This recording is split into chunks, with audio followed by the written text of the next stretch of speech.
What is up, guys? It's the Sound Alchemist here with Gershwan. and we're back at it to answer your questions in another episode of For the Greater. This is a video series where we answer the questions left by you, the viewer. If you have a question for us, simply comment down below, put question in front of your question because we get to those questions first. I can say that without even thinking about it now. Say it. You say it in your sleep. I say it in my sleep. And that is what Craig did. We talked about this in the last episode, but he asks, in what way would living in 40K universe be better than the present day Earth? A ton of different ways. Yeah. First thing that jumps out to me is technology. You get to experience so many things that only we can dream of here.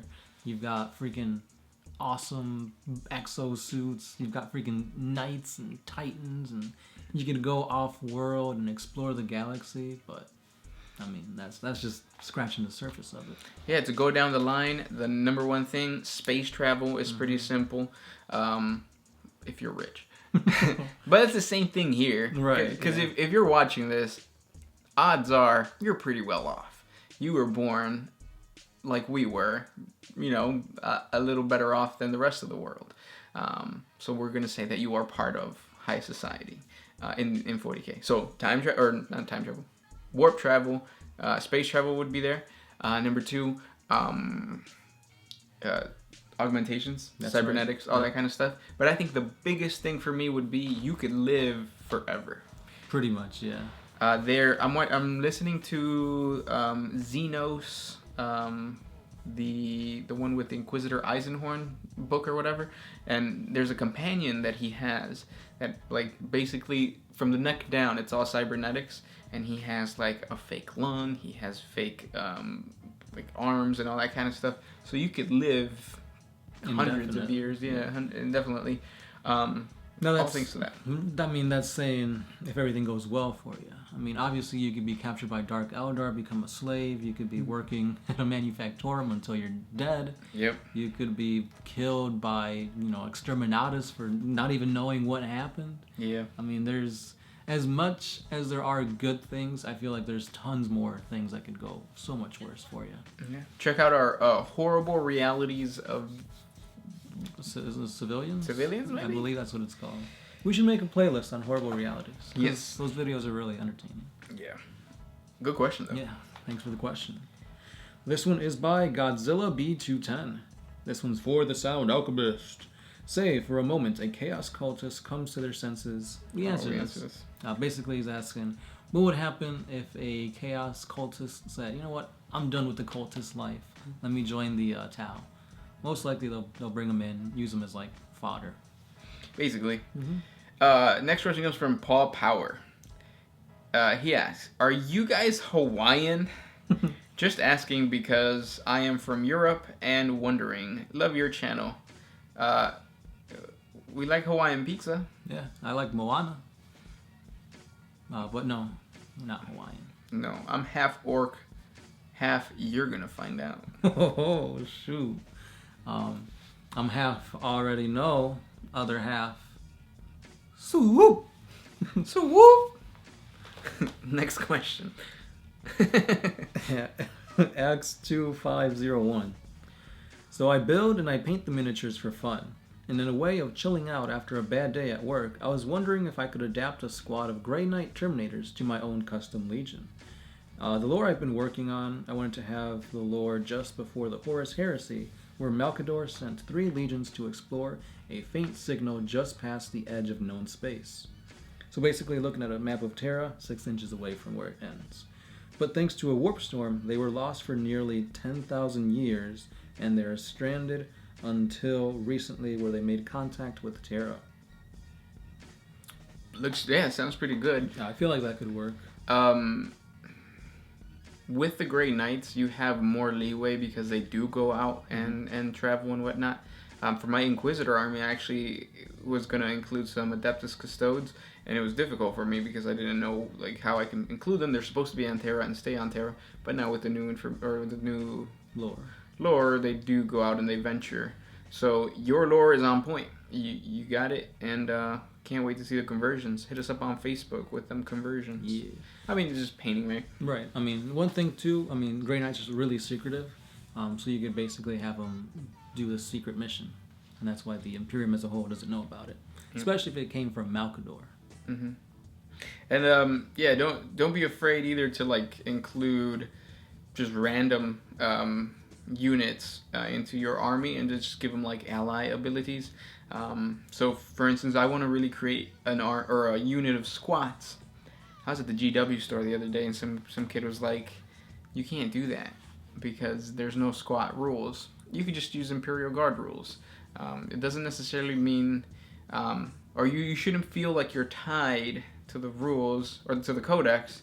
You can create your lore for whatever. Right. As long as your play group is okay with it, then, be you. Mm-hmm. One thing, too, is, like, I got an Ahriman model, and I really wanted to fit it into my Chaos Space Marines. But again, I didn't know how Thousand Suns would play in it. Why would Ahriman be aligned with them? So you could just tweak the lore saying, like, oh, this is just Ahriman's armor, and, like, a Chaos Sorcerer was, like, molding it in his honor, or something like that. You could always twist the lore. Yeah. Next question comes from Michael Howell. Does Bellicor play any role in the 40K universe? I feel like he had more of a role back in like previous editions. Like he was the legit first Demon Prince. This is back when literally like the Chaos Gods just poured a huge amount of power into him because he tricked them. And now he was like molding a whole bunch of like Abaddon's crusades to his will. He would legit go out to planets and create empires honoring him as a god in order to give him more power and stuff like that. But nowadays, you don't really hear, too much about Bellicor, which, in my opinion, I feel like they need to incorporate him into the story more because he's got an awesome sculpt. And even though he's supposed to be like a demon prince, like he's kind of small, so they should give him a new sculpt and new rules because I really like the guy. Yeah, for the future. Yes, to infinity and beyond. Next question. This one is by the homie Lord Muffin Token. For the Sound Alchemist. What about Gershwan? He's here too.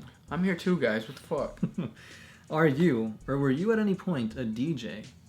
Skip it. If by DJ you mean dastardly Jansen, handsome with a J, then yes. No, I've never been a DJ. However, I have been a disc jockey. Now you're gonna confuse people. Am I? Next question comes from Michael Howell. Didn't I just... Oh, he has a second one. Do the Custodes have any apothecaries, and do they have psychic abilities?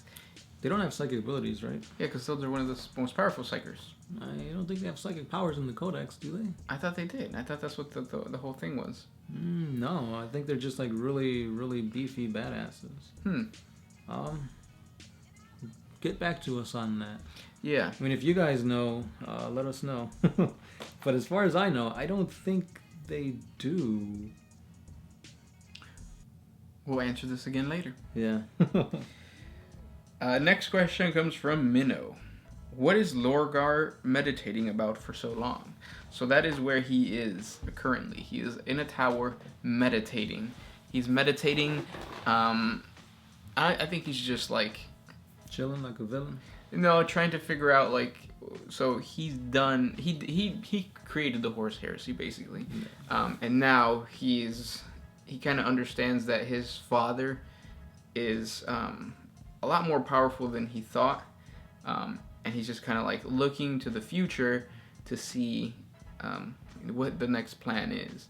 Like I think Lorgar will be like 10 steps ahead of what's currently going on. Kind of like Mastermind, the blue alien. He's got that big head and he's like, oh yeah, exactly. From DC. I was thinking of the one from like Pixar's Monsters vs. Aliens, that whole little universe thing. Okay. Oh, you know what? I was thinking of Brainiac, not Master. Brainiac, yeah. Yeah, I mean, he could be a Brainiac, too. Why not? Next question. This one is a question we've all wondered throughout our many lives. Shadow asks, how would an Anathane blade work on somebody like Conrad Kurz? since Kurz doesn't really refer to himself using his given name, instead insisting that he is named the Night Haunter, which of the two names would you have to speak in order to trigger the anathema? And also, would it work on somebody whose true name is unknown? For example, Cypher, the fallen angel. Or even the Emperor of Mankind, who has a bunch of titles, but who actually would know his birth name? So yeah, that's a good question. Do you know about the anathema? Mm-mm. So the anathema is basically like a crystal blade thing that can basically kill anything. I believe it wounded Horus severely, and that was kind of tied to Horus's turning to chaos. So the anathema is like you speak somebody's name, you stab them, and they just like implode, basically. So, what would that happen to somebody who does not have that ability, or who you don't know their name? Right. It'll still cut them. I mean, yeah, I feel like it'd be the same thing as like with chaos demons. Like if you utter their name, they get banished to the warp, but like ×2. Yeah. So I mean, it'll still do damage, just not to that point. But if you guys know more about it, let us know, or let Gersh know. Let me know. Next question comes from DFool06. How can I start my own WAAAGH against the bullies at school? Join a gang, and you got it. Oh man, that's some advice, Gersh. Yeah, that's really that's what a gang is. It's just like it's a mob. Yeah. That's why they call them Mob Deep, right? You run deep. Yeah, they got that mob mentality. I don't know why, but that's bringing me back to when I was watching Bright. I thought you were gonna say high school. It brings me back to my cholo days. Yeah. Like the raza and everybody. Yeah, we had brown pride tattooed on our chest. Thug life across our like stomachs. Mm-hmm. The whole dictionary on our schlongs. What are we saying anymore? What, Bright? Yeah, because like they had a bunch of like gangs and like the police were like kind of their own mob, kind of. Yeah, and then the orcs. The orcs, yeah. Like you had to get blood in or whatever. Mm-hmm. But that's a completely different universe. Yeah, that's true. So how do you create your own WAAAGH? Join a gang. Or start a gang if you don't have one in your neighborhood. It's really easy. You just have to buy some bandanas. Just make sure that they're all one color, green, because it's a WAAAGH, and then tie it with black. And have something to do with like Gork and Mork. And then scream, "Swoop!" whenever you're about to attack. Oh no, you scream "Wah!" Yeah, okay. there you go. Yeah, never mind. You gotta get those WAAAGH energies boiling up. Last question. This one's by All Might. Can Yoda beat Abaddon? No. I mean, he's small and he's like fast and stuff. Why would he be Abaddon though? Because Abaddon's like... The spoiler. He's like a giant space marine. Right, but he's like slow. I feel like Yoda would just be like zoom, zoom, zoom, zoom, zoom, zoom. Dead. Yeah, I guess. I mean, if Abaddon gets him, then Yoda's done. And then you could just annoy Abaddon as like a Force ghost. Oh, wait, yeah, Yoda is a Force ghost now. Mm-hmm. So can you even kill a Force ghost? What's dead can never die, right? Yeah, that's deep. That's deep. Mob deep. And those are the questions for today. As always, guys, leave your questions down in the comments below. Put questions in front of your question because we get those questions first. If not, you can head on over to our Patreon page where we answer our patron-specific For the Greater WAAAGH questions all in one go. And as always, Sound Alchemist. Gershwan. And we are...